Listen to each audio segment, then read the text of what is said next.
Hi, my name is Cameron Carlson with AnimeLocation.tv. I'm here at Matsuricon 2023 with NANO. How did you get started in the world of entertainment in a short, condensed version?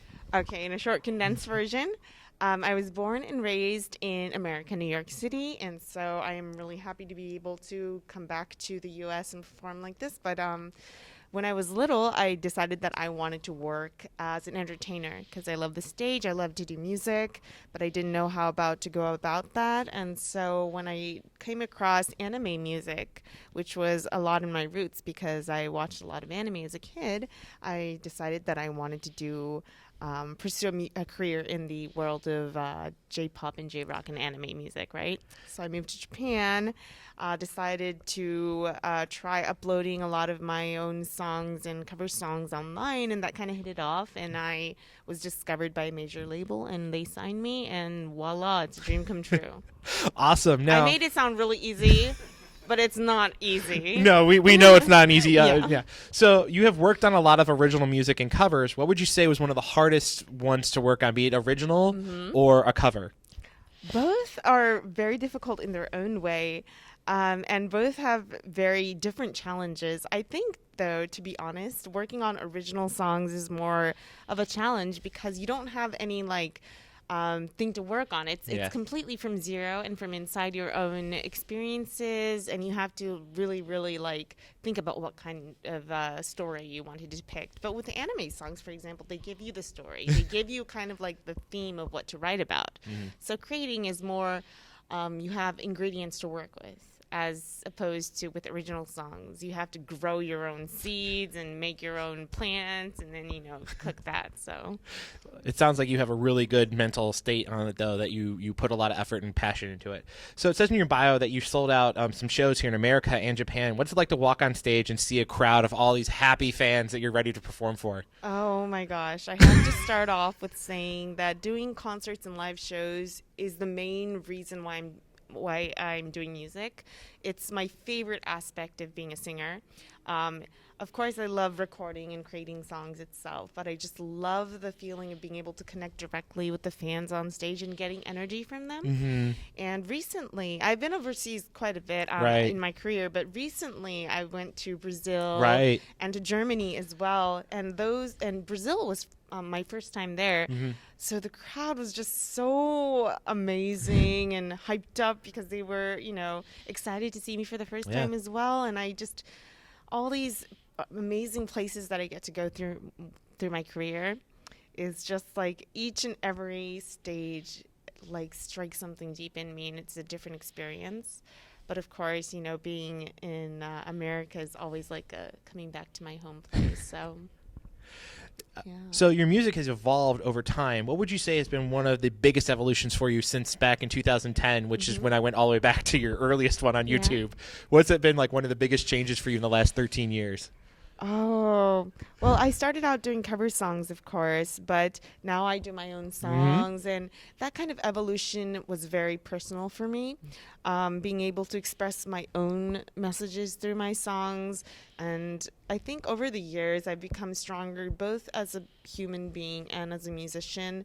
And I used to have my own, darknesses and pains and issues and I was very, very helped through my own music as well. So I think I've grown stronger, and I hope that through my music I'm able to help people around the world with their own, struggles and their pains and their sadnesses.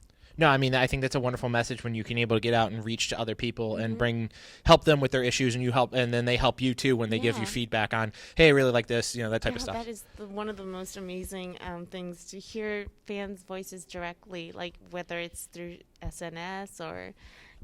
Yeah.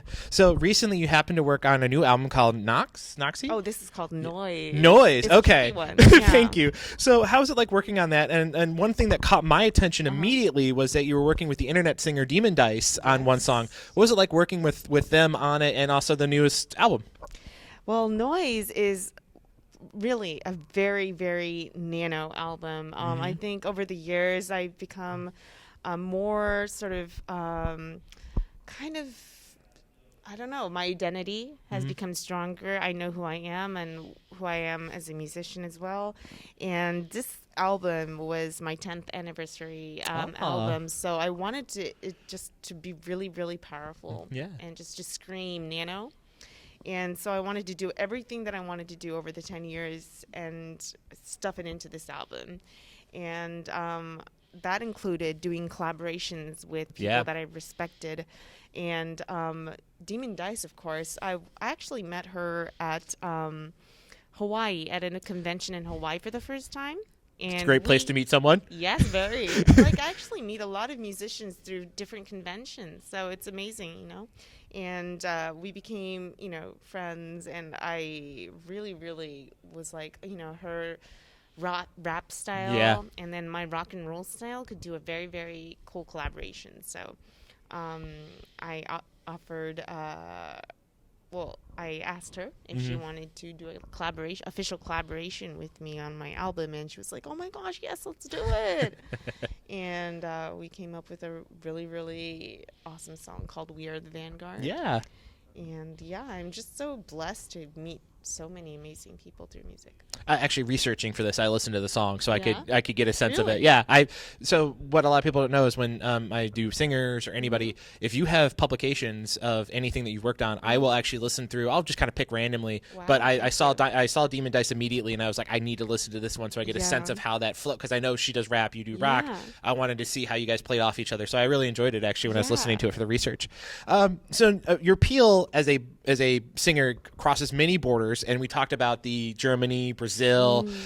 What's it like not being, because the cool part is that you're able to speak both English and Japanese on your songs. What's it like when you're able to make those connections? You know, like you'll sing so much in Japanese, so much in English, but everybody gets along. Everybody gets so happy that they hear both lyrics. What's it like for you? I'm always really like, you know, I think about like, you know, like if I go to a different country, for example, whether they prefer me to speak in Japanese or English. And I think my personality is kind of a little bit different when I speak Japanese and English. And so I think it's very exciting for me to be able to do different things in my career and be different kind of personalities. But I'm also very moved by how many people around the world can sing my songs, whether it's in whatever language it is. I think so. You know, music proves to me that there are no barriers. That it crosses, you know, country borders, races. You know, it doesn't really matter because music connects us all. And so yeah, I'm just always moved by how language barrier is not really a big an issue. Awesome. Yeah. So fashion is a big part of the music industry. What clothing style would you say is like one of your favorite? Today is a very punk rock type of aesthetic. So what's one of your favorite types of fashion to wear? I've always loved punk rock fashion, emo fashion. I grew up with an emo love, and I wore Converse shoes, and I still wear Converse shoes to this day because of that. I was a huge fan of, well, I am still, but Avril Lavigne, My Chemical Romance, Green Day, you know, all those awesome bands.